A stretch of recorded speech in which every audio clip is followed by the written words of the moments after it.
हुआ है। मैं रविंद्र सिंह आपके साथ। बिहार में विधानसभा चुनाव है और पहले चरण के चुनाव की तारीख अब जैसे जैसे नजदीक आएगी, प्रचार भी जोर शोर से बढ़ता जाएगा। उसी कड़ी में बीजेपी के राष्ट्रीय अध्यक्ष जेपी नड्डा बिहार के प्रवास पर हैं, पटना वो आए हुए हैं। जेपी आवास वो आज पहुंचे हैं, जेपी की प्रतिमा पर माल्यार्पण किया है। उनके साथ प्रदेश के उप मुख्यमंत्री सुशील मोदी, प्रदेश के स्वास्थ्य मंत्री मंगल पांडे भी मौजूद हैं। जेपी नड्डा ने इससे पहले हनुमान मंदिर में भी दर्शन किए और ईश्वर के आशीर्वाद दिए। आज उनके निवास स्थान पर मुझे उनके जन्मदिन के अवसर पर आने का सौभाग्य मिला।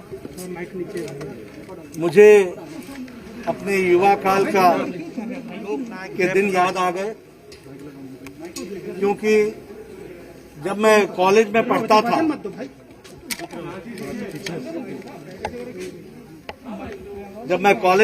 था तो उस समय जेपी आंदोलन अपने संपूर्णता के साथ, संपूर्ण क्रांति के नारे के साथ देश में व्याप्त थी और उस आंदोलन की जिसको हम ये कह सकते हैं कि उसका उद्गम स्थान जो था वो कदम कुआं का जयप्रकाश नारायण जी का ये निवास था। 1973 से लेकर 77 तक भारत की राजनीति में जो कांग्रेस के भ्रष्टाचार के खिलाफ, भाई भतीजावाद के खिलाफ, हम ये कह सकते हैं कि उसका उद्गम स्थान जो था वो कदम कुआं का जयप्रकाश नारायण जी का ये निवास था। 1973 से लेकर 77 तक भारत की राजनीति में जो कांग्रेस के भ्रष्टाचार के खिलाफ, भाई भतीजावाद के खिलाफ, बेरोजगारी के खिलाफ एक जब मजबूत कांग्रेस थी, उसको नीचे से हिलाने के काम लोकनायक जयप्रकाश नारायण ने किया और प्रजातंत्र की रक्षा के लिए उन्होंने अपना जीवन दिया। हमें मालूम है, याद होगा कि 75 में इमरजेंसी लगाई श्रीमती इंदिरा गांधी जी ने, और उस इमरजेंसी के दौरान जयप्रकाश जी के साथ बहुत तरीके की यातनाएं भी हुई, लेकिन वो सच्चाई से कभी नहीं हटे और उन्होंने निरंतर लड़ाई रखी। मुझे याद है सुशील मोदी जी उस समय छात्र संघ के जनरल सेक्रेटरी होते थे, पटना यूनिवर्सिटी स्टूडेंट्स यूनियन के। मैं पटना कॉलेज का विद्यार्थी होता था। इमरजेंसी में भी पुलिस से बचकर छात्रों के बीच में सही आवाज उठाना उस समय हम लोगों का कर्तव्य होता था। और जब जयप्रकाश जी को अरेस्ट कर लिया गया था तो हम लोग यहाँ पीछे आया करते थे और इस स्थान से ही प्रेरणा लेते थे, ताकत लेते थे। मुझे याद है, जब मैं यहाँ खड़ा हूँ तो ये जो स्थान है, जो आपने मुझे तस्वीर दी, वो तस्वीर यहाँ की है। पूज्य जयप्रकाश जी ने उस समय, हम लोगों ने विद्यार्थी परिषद की तरफ से शिक्षा में परिवर्तन के लिए देश भर में एक आंदोलन चलाया था। उस यात्रा की दीप जला करके शुरुआत पूज्य जयप्रकाश नारायण जी ने यहाँ पर की थी। मैं यहाँ इसलिए आपको लेके आया हूँ कि मेरे साथ बहुत से यादें जो मेरी आंखों के सामने हैं वो आपके साथ आज शेयर करना चाहता हूँ। नानाजी देशमुख जो भारतीय जनसंघ के महामंत्री थे और राजनीति में जिनकी एक पैठ थी, मध्य भारत में जिन्होंने राजनीति में जनसंघ को आगे लाने में बड़ा योगदान किया था, वो जयप्रकाश जी से हमेशा प्रेरणा लेते थे। जयप्रकाश जी का जन्म 1902 का है, 11 अक्टूबर का, और नानाजी का जन्म 1916 11 अक्टूबर का है, एक ही दिन का है, विजयदशमी के दिन का है।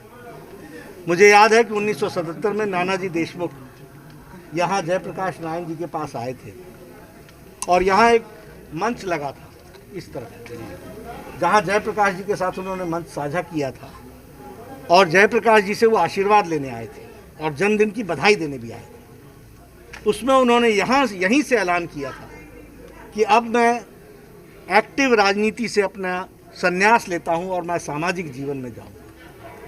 मैं उसका चश्मदीद गवाह हूं, क्योंकि उस कार्यक्रम में विद्यार्थी के नाते मैंने भाग लिया था, उस समय मेरे मन में प्रश्न खड़ा हुआ था। जयप्रकाश जी ने आशीर्वाद दिया था उनको। उस समय मेरे मन में प्रश्न खड़ा हुआ था कि क्या नानाजी देशमुख अब 60 साल की उम्र के बाद 61 साल के हो गए हैं, वो अब राजनीति से संन्यास लेंगे तो क्या करेंगे।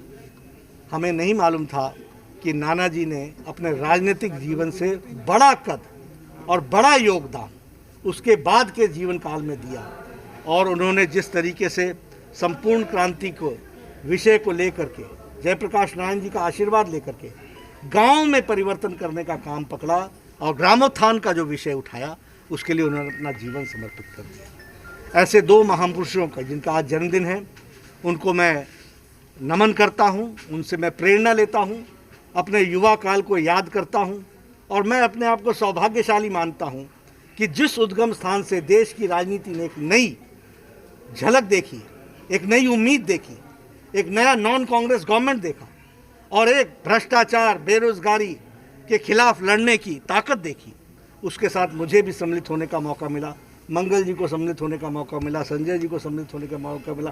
संजय मयूख उस समय विद्यार्थी होते थे, स्कूल में पढ़ा करते थे, लेकिन हम सब लोग एक ही बात कहते थे, सन 74 भूल न जाना, क्योंकि सन 74 की लड़ाई हमने लड़ी थी।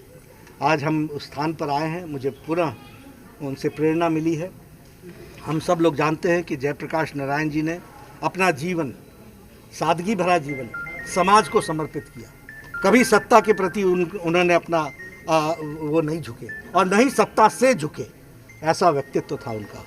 उनको हम नमन करते हैं, उनसे प्रेरणा लेते हैं, और हम सब लोगों को ईश्वर सद्बुद्धि दे ताकि हम समाज की सही तरीके से सेवा कर सकें। और आज मुड़ करके मुझे लगता है कि जो उन्होंने नारा दिया था, उसको लेटर और स्पिरिट में अगर इम्प्लीमेंट कर रहे हैं, तो हमारे यशस्वी प्रधानमंत्री श्री नरेंद्र मोदी जी के नेतृत्व में भारत की सरकार उसको इम्प्लीमेंट भी कर रही है।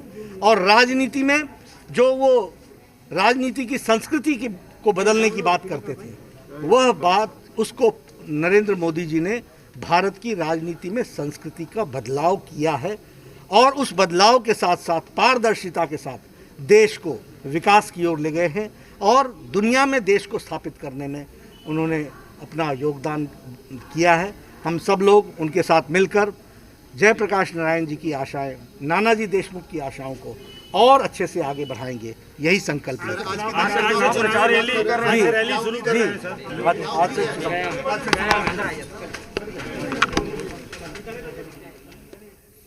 तो जेपी नड्डा साफ तौर पर बताते हुए किस तरीके का योगदान जेपी का था, और कहीं ना कहीं ये भी दर्शाते हुए कि उस आंदोलन में बीजेपी से जुड़े हुए तमाम लोग थे। और आपको बता दें कि जेपी नड्डा खुद भी, चूंकि पटना में ही उनकी परवरिश हुई और वो